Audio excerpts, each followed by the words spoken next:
Hashim Thaçi është i akuzuar se në mënyrë sistematike të vazhduar, ka vazhduar që të ndërhyjë me këtë dëshmi të dëshmitarit dhe ka dhunuar të gjitha urdhrat e gjykatës, të cilat kanë synuar mbrojtjen e informacionit të konfidencial të bashkakuzuarit, kanë marrë pjesë në mënyrë të paligjshme në këtë krime. Po të morën për dikush ta ke gazet ke veçosh. Po pse kanë rrugë? Shkurt. Mos filozofo.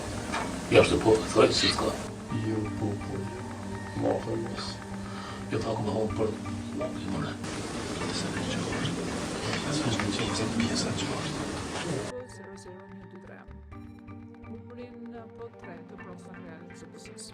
Thaçi kishte dy lloj dëshmitare, se para ishin të brendshme të OÇK-s, të cilët në mënyrë të veçantë identifikoi Thaçi në thosë në mënyrë të cilët i mendoi se ishin vendimtar në thosë për fatin e tij, të cilët të duhej të japin dëshmi për strukturën dhe funksionimin e brendshëm të OÇK-s, përfshirë dhe rolin e drejtues të Thaçit.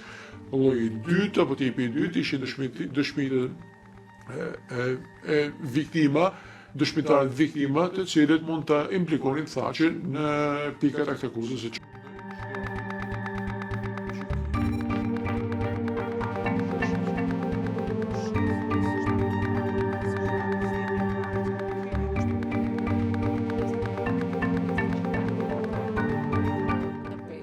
Të KPK-s dhe neneve 15, 2 dhe 63 të listës.